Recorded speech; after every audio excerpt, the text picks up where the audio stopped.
Halo gengs, ketemu lagi dengan advokat Angga di Vakum, Vaksin Hukum.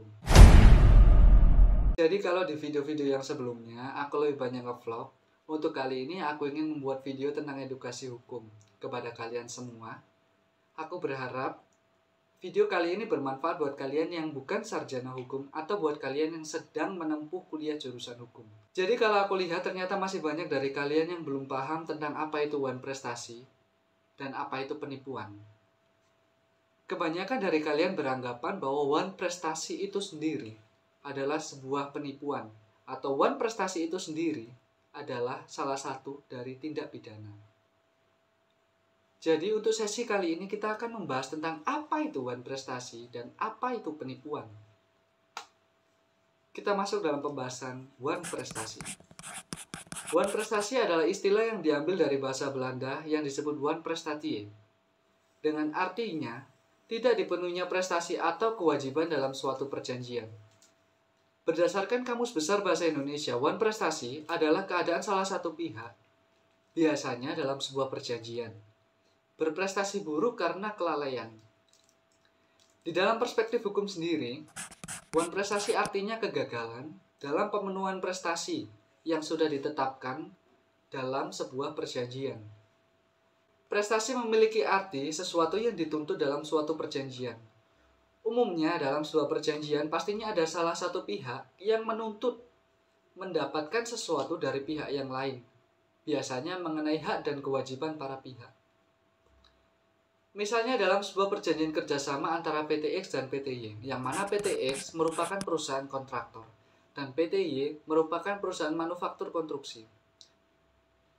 PT X mendapatkan sebuah tender sehingga membutuhkan supplier. Pada akhirnya, PT X memilih PT Y sebagai supplier dari tender tersebut. Kemudian kedua belah pihak sepakat untuk melakukan perjanjian kerjasama. PT X sepakat untuk memesan bahan-bahan konstruksi dari PT Y. Dengan pembayaran diangsur dengan cara uang muka sebesar 50 juta rupiah dan akan melakukan pelunasan saat tender tersebut telah selesai. Namun saat tender telah selesai, ternyata PT X tidak membayarkan uang tersebut dikarenakan suatu hal yang dialami PT X secara internal yang membuat PT X tidak sanggup untuk memenuhi prestasi yang telah disepakati oleh kedua belah pihak. Perbuatan yang dilakukan PT X itulah yang disebut wan prestasi. Apabila kita tinjau lebih lanjut, dalam pasal 1234 KUH Perdata, secara umum terdapat 3 hal prestasi yang dituntut dalam sebuah perjanjian, yaitu memberikan sesuatu, berbuat sesuatu, dan untuk tidak berbuat sesuatu. Sedangkan pengertian dari wan prestasi sendiri apabila ditinjau dari pasal 1238 KUH Perdata memiliki arti kondisi di mana debitur dinyatakan lalai dengan surat perintah atau dengan akta sejenis itu atau berdasarkan kekuatan dari perikatan itu sendiri. Yaitu bila perikatan itu mengakibatkan debitur harus dianggap lalai dengan lewatnya yang ditentukan. Seperti ilustrasi yang saya sampaikan tadi. Prof. Subekti sendiri dalam bukunya yang berjudul Hukum Perjanjian menerangkan terdapat 4 unsur dalam wan prestasi. Antara lain, tidak melakukan apa yang disanggupi atau melakukan apa yang dijanjikan, melakukan apa yang dijanjikan tetapi tidak sebagaimana yang dijanjikan, melakukan apa yang dijanjikan tetapi terlambat, melakukan sesuatu yang menurut hukum tidak boleh dilakukan. Kelalaian dari pemenuhan prestasi tersebut akan mengakibatkan suatu akibat yang diterima oleh pihak yang dinyatakan lalai tersebut. Sanksi tersebut tertuang dalam pasal 1239 KUH Perdata yang menyatakan tiap perikatan untuk berbuat sesuatu atau untuk tidak berbuat sesuatu wajib diselesaikan dengan memberikan penggantian biaya, kerugian, dan bunga bila debitur tidak memenuhi kewajibannya. Dalam penyelesaian perkara wan prestasi sendiri, biasanya saya sebagai advokat akan memberikan somasi sebanyak 2 kali. Kemudian akan dilakukan sesuai dengan prosedur hukum yang berlaku. Itu pun kalau saya memegang pihak yang dizolimi dari sebuah perjanjian tersebut. Penipuan. Penipuan sendiri tertuang dalam pasal 378 KUH Pidana yang berbunyi, barang siapa dengan maksud untuk menguntungkan diri sendiri atau orang lain secara melawan hukum dengan memakai nama palsu atau martabat palsu dengan tipu muslihat ataupun serangkaian kebohongan menggerakkan orang lain untuk menyerahkan barang sesuatu kepadanya atau supaya memberi hutang maupun menghapuskan piutang diancam karena penipuan dengan pidana penjara paling lama 4 tahun.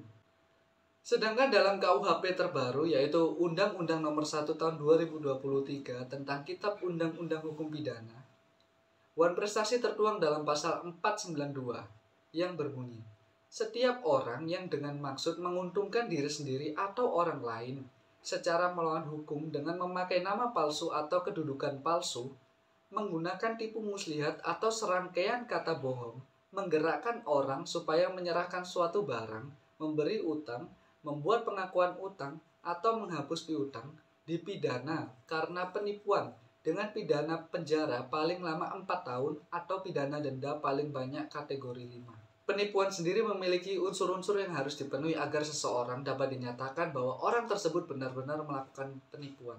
R. Susilo menerangkan unsur penipuan yang tertuang dalam pasal 378 KUHP, yaitu membujuk orang supaya memberikan barang, membuat utang, atau menghapuskan piutang. Maksud pembujukan itu ialah hendak menguntungkan diri sendiri atau orang lain dengan melawan hak. Membujuknya itu dengan menggunakan nama palsu atau keadaan palsu, akal cerdik atau tipu muslihat, atau karangan perkataan bohong. Jadi gengs, kalau kita lihat dari ilustrasi tadi, unsur penipuan apabila PT X sebagai kontraktor dan PT Y sebagai manufaktur konstruksi, sekali lagi PT X mendapatkan tender dan memilih PT Y sebagai supplier dari tender tersebut. Namun, saat pembelian tidak diadakan sebuah perjanjian kerjasama. Namun PT Y merasa percaya saja kepada PT X. Kemudian PT X membeli material-material dari PT Y dengan uang muka sebesar 50 juta. Dan PT X berjanji kepada PT Y tanpa adanya surat perjanjian untuk melunasi semuanya itu saat tender telah selesai.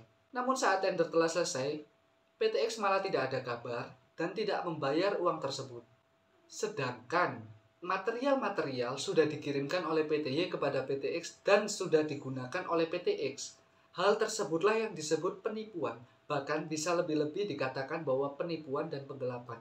Jadi terkena pasal 372 dan 378 ya guys. Jadi, untuk mengetahui apa itu wan prestasi dan apa itu penipuan, kita harus melihat unsur-unsurnya. Agar kita tidak salah saat mengejudge orang. Apakah itu melakukan wan prestasi? Apakah itu melakukan penipuan? Apakah ada surat perjanjian? Apakah murni sebuah tipu muslihat untuk mendapatkan keuntungan? Apabila terdapat sebuah perjanjian dan ternyata salah satu pihak hanya dikatakan lalai dalam pemenuhan perjanjian tersebut, maka hal tersebut tidak bisa dikatakan bahwa pihak tersebut melakukan penipuan. Namun, dikatakan bahwa pihak tersebut melakukan sebuah tindakan wan prestasi. Wan prestasi sendiri tidak dapat dipidana karena bukan bagian dalam hukum pidana. Namun, apabila ternyata tidak ditemukan suatu perjanjian, tidak ada perjanjian di bawah tangan, tidak ada perjanjian otentik, maka hal tersebut akan dikatakan penipuan. Apabila ternyata terdapat unsur-unsur seperti tipu muslihat demi mendapatkan keuntungan.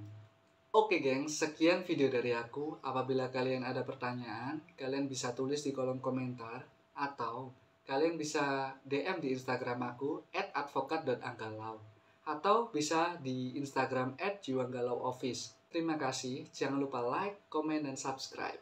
Bye-bye.